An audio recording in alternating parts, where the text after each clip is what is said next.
ಎಲ್ರಿಗೂ ನಮಸ್ಕಾರ. ಎಲ್ಲರೂ ಹೇಗಿದ್ದೀರಾ? ಎಲ್ಲರೂ ಚೆನ್ನಾಗಿದ್ದೀರಾ ಅಂತ ಭಾವಿಸ್ತಾ ಸ್ನೇಹಿತರೆ, ಹಂಗೂ ಕಷ್ಟಪಟ್ಟು ಹಂಗೋ ಹಿಂಗೋ ಮಾಡಿ ನಾವು ಅಪ್ಪ ಅಮ್ಮನ ಇಬ್ರು ಒಪ್ಸಿದ್ದೀನಿ. ಆದರೆ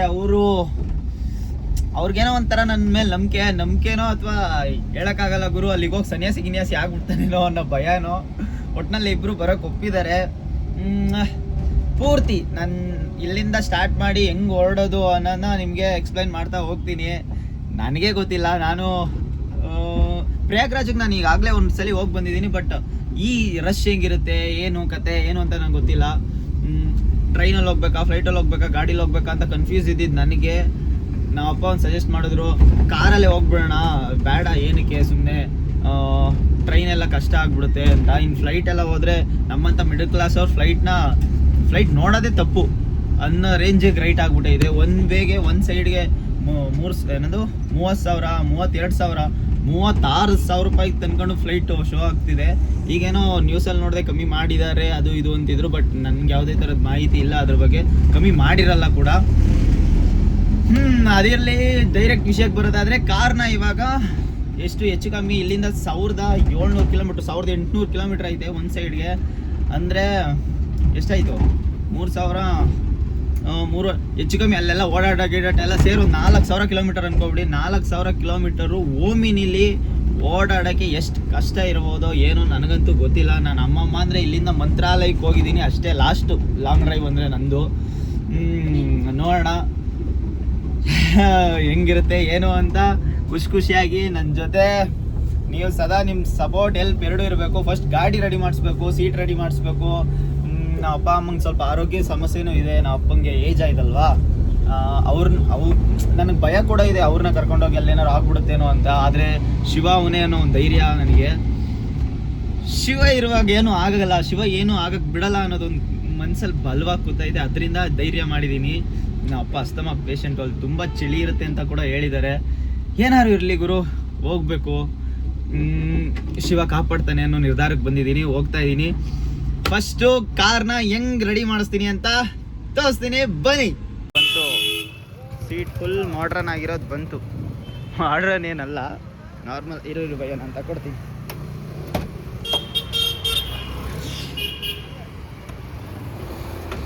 ಒಳ್ಳೆ ಸೀಟ್ಗೆ ಸೀಟ್ ಕವರ್ ಹಾಕ್ಸಿ ಹೊಸ ಸೀಟ್ ಮಾಡಿದ್ದೀನಿ. ಕಷ್ಟಜೀವಿ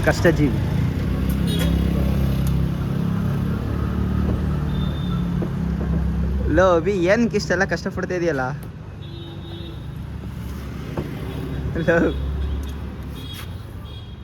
ಅವನೇನು ಮಾತಾಡಲ್ಲ, ಅವ್ನು ಮೌನ ರಥ ಇದ್ದಾನೆ. ನಾನು ಹೋಗಿ ಬರೋ ತನಕ ಏನು ಮಾತಾಡಲ್ಲ ಅವನು. ಸೀಟೇ ಆಕ್ವರ್ಡ್ ಆಗಿದ್ದು ಗಾಡೀಲಿ. ನಾವೇನು ಫ್ಯಾಷನ್ಗೆ ಏನು ಗಾಡಿ ತಗೊಳ್ಳಿಲ್ಲ, ಅಲ್ಲಿ ಇಲ್ಲಿ ಹೋಗ್ಬೇಕು ಅದು ಇದು ಅಂತ. ಹಳ್ಳಿ ಕೆಲಸ, ಹಳ್ಳಿ ವ್ಯವಸ್ಥೆ ಏನೈತೆ, ಸೌದೆ ಹೊಡಿಯೋಕ್ಕೆ, ಸೊಸೆ ಗಿಸಿ ತರೋಕ್ಕೆ, ಗೊಬ್ಬರ ಹೂಡಕ್ಕೆ ತಗೊಂಡಿದ್ದು ಗಾಡಿದು.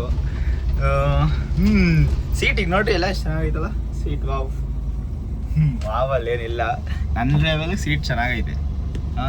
ಈಗ ನೆಕ್ಸ್ಟ್ ಕೆಲಸ ಏನಂದರೆ, ಗಾಡಿ ವೀಲ್ ಅಲೈನ್ಮೆಂಟ್ ಮಾಡಿಸ್ಬೇಕು. ವೀಲ್ ಅಲೈನ್ಮೆಂಟ್ ಅಂದರೆ ಏನಪ್ಪ ಅದು, ಹಿಂಗೆ ಹ್ಯಾಂಡ್ಲ್ ಇರ್ತದ, ಹ್ಯಾಂಡ್ಲಿಂಗ್ ತಿರುಗಿಸಿದ್ರು ಟೈರ್ ಹೆಂಗಿರುತ್ತೆ, ಹ್ಯಾಂಡ್ಲ್ ಹೆಂಗಿರುತ್ತೆ, ಅದಕ್ಕೆ ಅದನ್ನ ಸರಿ ಮಾಡ್ಸೋದಕ್ಕೆ ವೀಲ್ ಅಲೈನ್ಮೆಂಟ್ ಅಂತಾರೆ. ಗೊತ್ತಿಲ್ವಲ್ರಲ್ಲ, ನನಗೂ ಇವತ್ತೇ ಫಸ್ಟ್ ಆಗಿದ್ದು ಅದನ್ನ ವೀಲ್ ಅಲೈನ್ಮೆಂಟ್ ಅಂತಾರೆ ಅಂತ.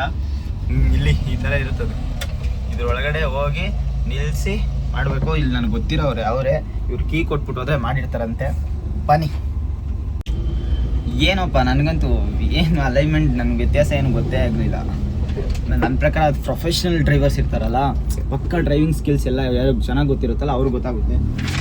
ಈ ಪೇಪರ್ ಕೊಟ್ಬಿಟ್ಟು ನಿಮಗೂ ಕಾಣಿಸಲ್ಲ, ನನಗೂ ಕಾಣ್ತಾ ಆಗಲಿಲ್ಲ. ಪೇಪರ್ ಕೊಟ್ಬಿಟ್ಟು ಎಲ್ಲ ಸಮ ಮಾಡಿದ್ದೀವಿ, ಹಾಗೆ ಹಿಂಗೆ ಅಂದರು. 4 ವೀಲು, ಸಾರಿ 2 ವೀಲು, ಮುಂದೆ ಮಾತ್ರ ನನಗೇನು ಅಷ್ಟು ಗೊತ್ತಾಯ್ತಿಲ್ಲ, ಬಟ್ ಮಾಡಿರ್ತಾರೆ ಅವಣ್ಣ ಒಳ್ಳೆಯವರು.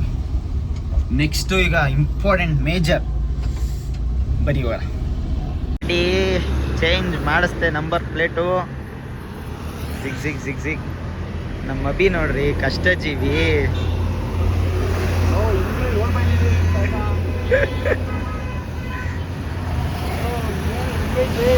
ವರ್ಷ ಅಲ್ಲ ಓದಿಲ್ಲ. ಉಜ್ಜಿ ಬೆಳ್ಳಿಗೆ ಮಾಡ್ಬಿಟ್ಟ ಕಣಪ್ಪ. ಜಿಗ್ ನಂಬರ್ ತೋರಿಸ್ಬಾರ್ದು.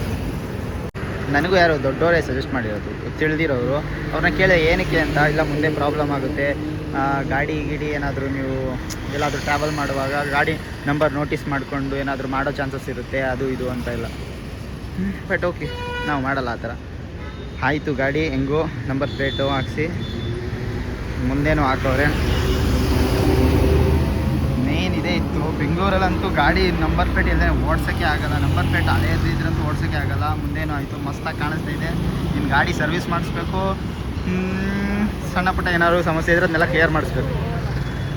ಈಗ ನೆಕ್ಸ್ಟು ಲೈಟ್ ರೆಡಿ ಮಾಡಿಸ್ಬೇಕು. ಸ್ವಲ್ಪ ಸ್ಟ್ರಾಂಗ್ ಆಗಿರೋದು ದೂರಕ್ಕೆ ಸ್ಟ್ರಾಂಗ್ ಆಗಿರೋ ಲೈಟ್ ಹಾಕ್ಸ್ಬೇಕು. ನೋಡೋಣ ಬನ್ನಿ.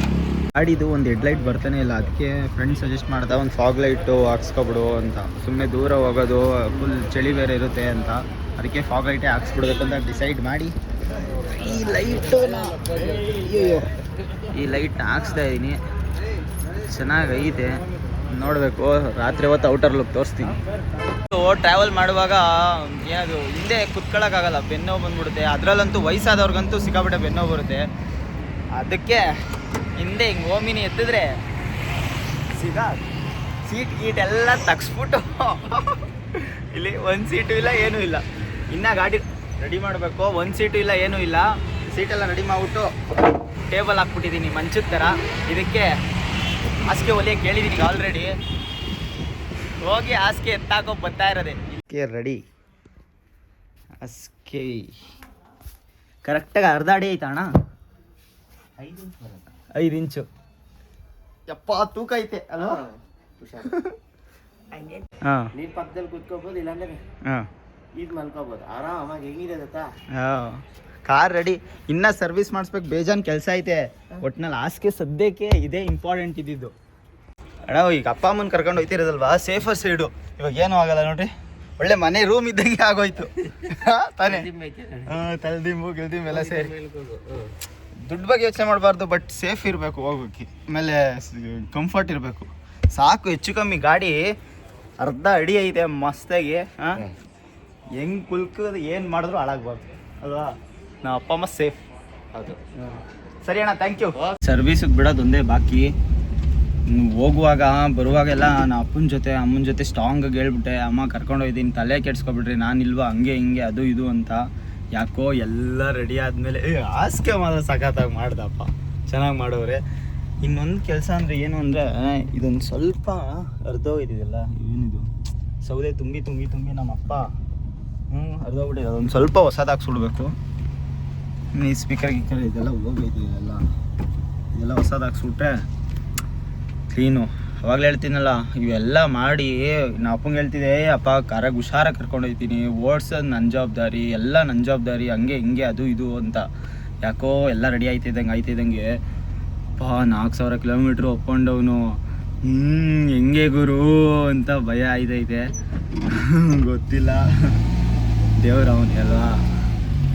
ನನ್ನ ಶಿವ ನನ್ನ ಕಾಪಾಡ್ತಾನೆ, ಕೈ ಬಿಡಲ್ಲ ಅನ್ನೋದೊಂದು ನಂಬಿಕೆ ನನಗೆ. ನೋಡೋಣ, ಸರ್ವಿಸಿಗೆ ಬಿಡ್ತೀನಿ.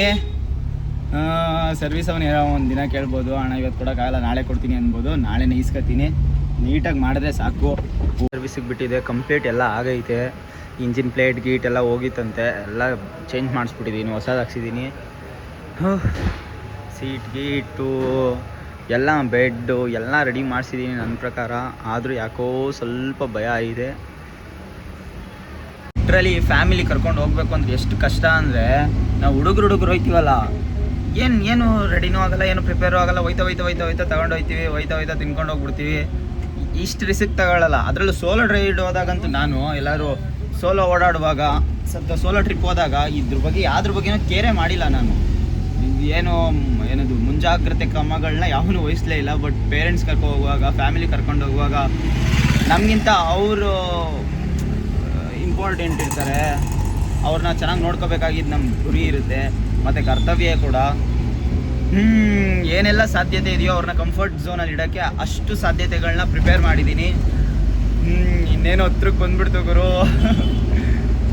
ಇನ್ನು ದಿನಸಿ ಐಟಮ್ ತಗೋಬೇಕು, ಬಟ್ಟೆ ತಗೋಬೇಕು, ಬಟ್ಟೆ ಕೊಡಿಸ್ಬೇಕು. ಇಷ್ಟೇ ನಂದು ಪ್ರಿಪೇರಿಂಗು.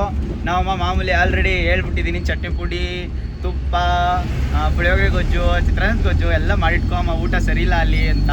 ಅವ್ರು ಅವರೆಲ್ಲ ಅದೆಲ್ಲ ಪ್ರಿಪೇರ್ ಮಾಡಿ ಇಟ್ಕೊಂಡವ್ರೆ ಆಲ್ರೆಡಿ. ಬನ್ನಿ ನೆಕ್ಸ್ಟ್ ವಿಡಿಯೋಗಳಲ್ಲಿ ಮುಂದೆ ಮುಂದೆ ಮುಂದೆ ಮುಂದೆ ಹೆಂಗಿರೋದು ಜರ್ನಿ ಅಂತ ಎಕ್ಸ್ಪ್ಲೈನ್ ಮಾಡ್ತಾ ಹೋಗ್ತೀನಿ. ದಯವಿಟ್ಟು ಫಾಲೋ ಮಾಡಿ, ಸಪೋರ್ಟ್ ಮಾಡಿ, ಸಬ್ಸ್ಕ್ರೈಬ್ ಮಾಡಿ. ನಿಮ್ಮನೆ ಹುಡುಗ ಬೆಳೆಸಿ. ಬಾಯ್.